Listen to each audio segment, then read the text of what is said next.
Assalamualaikum warahmatullahi wabarakatuh. Kami dari kelompok 2 akan mempresentasikan tentang submerged arch welding yang merupakan tugas dari teknik pengelasan.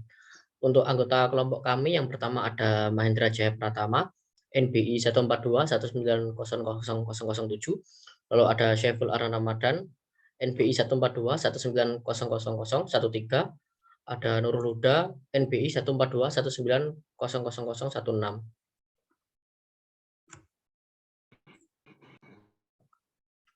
Langsung saja kita ke materinya. Baik, akan saya jelaskan untuk pengertian submerged arch welding atau SAW.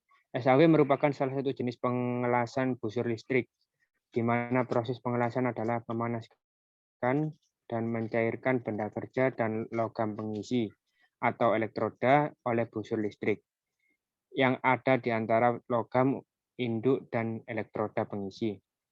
Pengelasan SAW ini menggunakan flux yang bentuknya seperti pasir untuk melindungi logam pengisi yang mencair saat proses pengelasan agar fungsinya tidak terkontaminasi dari udara luar, sehingga menghasilkan las-lasan yang baik. Oke, next.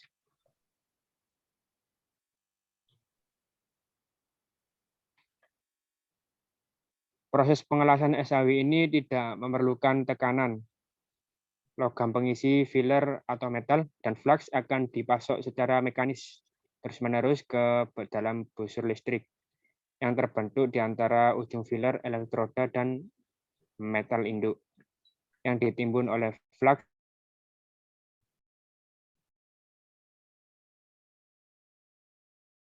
selama proses pengelasan berlangsung. Pertama, pengelasan SAW, di mana busur listrik dan flux akan bekerja bersama untuk pada saat proses pengelasan terjadi.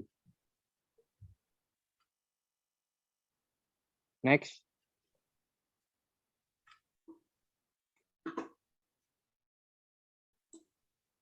Oke, selanjutnya bagian-bagian dari mesin las SAW. Yang pertama ada power supply, yang kedua ada elektroda delivery system, yang ketiga flux distribution system, yang keempat ada control system, dan yang kelima torch. Untuk gambarnya bisa dilihat di gambar 3. Bagian-bagian dari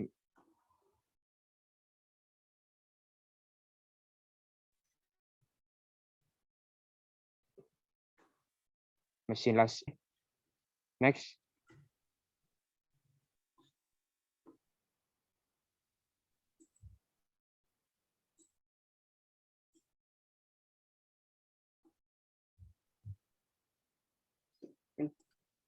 Nah, berikut adalah fungsi-fungsi bagian dari mesin las SAW. Ini untuk memberikan tegangan masuk dari arus AC maupun DC yang dihubungkan ke mesin las. Yang kedua ada elektroda delivery. Fungsinya untuk menyalakan busur las SAW di mana di dalamnya ada logam pengisi. Yang ketiga ada flux distribution system. Fungsinya untuk mendistribusikan flux ke busur las SAW pada saat proses pengelasan terjadi. Yang keempat ada control system. Fungsinya untuk mengatur arus listrik yang akan digunakan pada saat pengelasan. Yang kelima ada torch. Fungsinya untuk memberikan nyala busur las listrik pada saat proses pengelasan.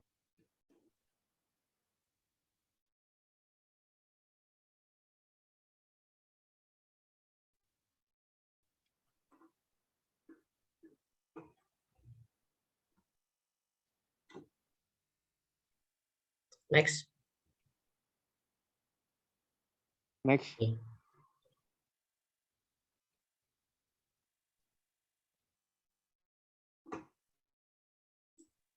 Oke, selanjutnya prinsip pengoperasian SAW. Prinsip pengoperasiannya dengan memasukkan ujung dan solid filler metal yang pada daerah yang akan dilas, timbul dan mencairkan ujung elektroda, bahan pengisi dan permukaan metal induk berdekatan, sehingga menghasilkan welding pool atau kawah lasan yang berada di bawah flux yang mencair. Flux yang mencair dan akan membeku secara sempurna melindungi metal las dari udara luar. Untuk prinsip pengoperasiannya bisa dilihat di gambar 4. Oke, next.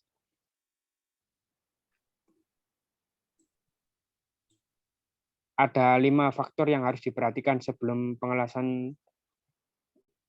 proses pengelasan SAW. Yang pertama, komposisi kimia dan properti mekanikal lasan yang diharapkan. Yang kedua, ketebalan material yang akan dilas. Yang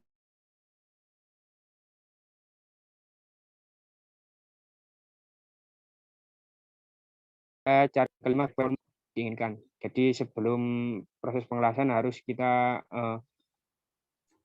punya atau perhatikan agar pengelasan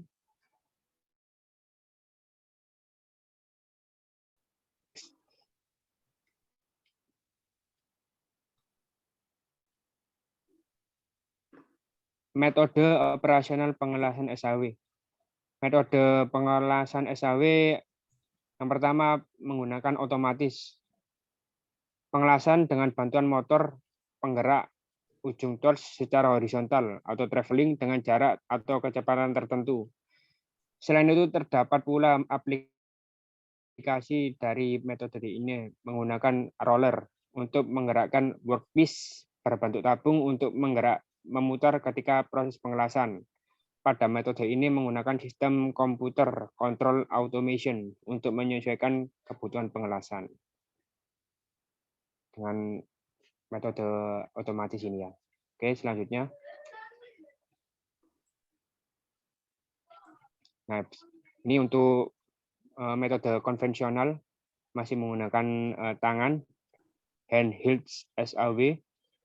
Sesuai namanya, metode ini dilakukan dengan tenaga manual dari welder atau dari manusia. Metode ini dilakukan untuk menjangkau posisi sulit dan sempit yang tidak memungkinkan menggunakan mesin pengelasan SAW biasa.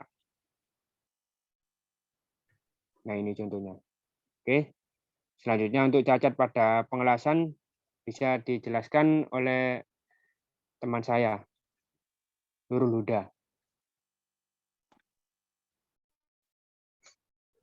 Untuk cacat pada pengelasan mesin SAW, ada cacat las undercut. Untuk undercut adalah sebuah cacat las yang berada di bagian permukaan atau akar. Bentuk cacat ini seperti cerukan yang terjadi pada base metal atau logam induk. Untuk jenis cacat pengelasan ini dapat terjadi pada semua sambungan las, baik filler, butt, lap, corner, dan adkit joint. Next. Dan pun ada penyebabnya, cacat las undercut. Dipengaruhi oleh arus pengelasan yang digunakan terlalu besar. Untuk yang kedua, travel speed atau kecepatan las terlalu tinggi. Ada panjang busur las terlalu tinggi. Dan yang keempat ada posisi elektroda kurang tepat. Yang kelima ada ayunan tangan kurang merata.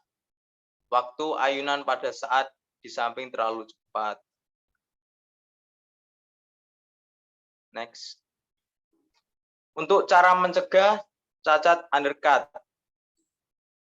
Menyesuaikan arus pengelasan, Anda dapat melihat ampere yang direkomendasikan dibungkus elektroda atau UPS. Welding Process Specification. Yang poin kedua ada kecepatan las turunkan.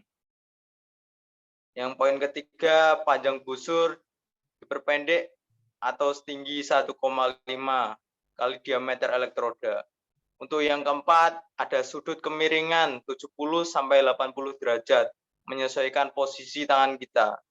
Untuk yang kelima lebih sering berlatih untuk mengayunkan yang sesuai dengan kemampuan. Next. Di sini ada gambar slag exclusion. Di sini gambarnya terdapat substitution welding defect. Slag exclusion adalah cacat yang terjadi pada daerah dalam hasil lasan.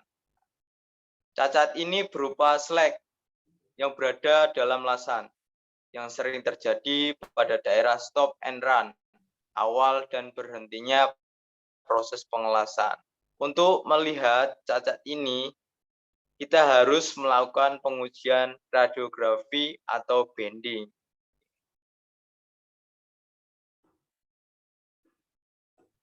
Next. Penyebab cacat las inclusion disebabkan oleh proses pembersihan slag kurang, sehingga tertumpuk oleh lasan. Ampernya terlalu rendah, untuk busur las terlalu jauh.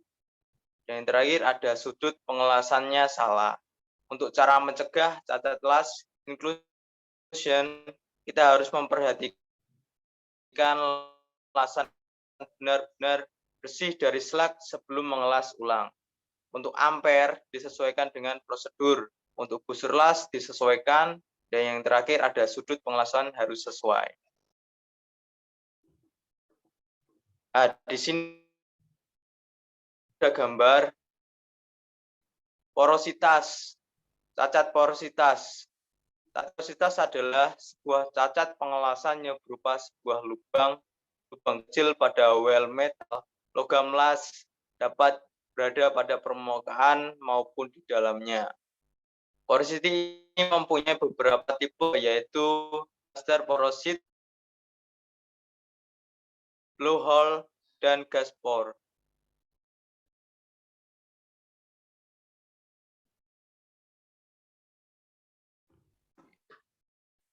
Next. Di sini ada penyebab cacat las porosis disebabkan oleh elektroda yang digunakan arus pengelasan terlalu, adapun travel speed terlalu tinggi, dan adanya pengotor pada benda kerja seperti karat, minyak, air, dan lain. Itu yang terakhir ada gas hidrogen tercipta karena panas. Next. Untuk cara mengatasi cacat las porositas, pastikan elektroda yang digunakan sudah di-oven. Jika disyaratkan, jangan sampai lembab. Untuk yang kedua, atur busur kurang lebih 1,5 kali diameter kawat las. Untuk yang ketiga, amper disesuaikan dengan prosedur rekomendasi dari prosedur elektroda. Yang keempat, jadi benda kerja itu tidak boleh kotor. Untuk yang kelima, untuk material tertentu panas tidak boleh terlalu tinggi, sehingga perlu perlakuan panas. Baik, yang untuk selanjutnya ini saya jelaskan, yaitu cacat las pinhole. Cacat las pinhole merupakan jenis weld defect yang mirip dengan porositas. Namun yang membedakannya adalah porosity bisa terjadi di bagian permukaan dan di dalam lasan. Sedangkan pinhole hanya terjadi pada bagian permukaan. Mempunyai kedalaman lebih dari 3 mm dan diameter kurang dari 1 mm. Jadi ini kecil sekali ya ini ya.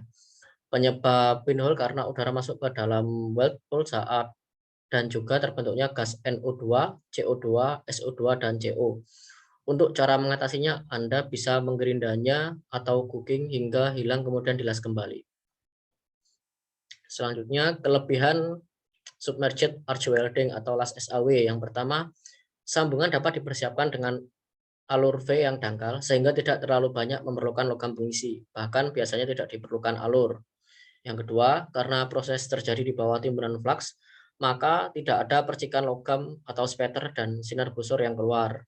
Yang ketiga, kecepatan pengelasan tinggi sehingga baik untuk pengelasan plat datar, silinder maupun pipa, bahkan baik sekali untuk pelapisan permukaan atau surface seeking.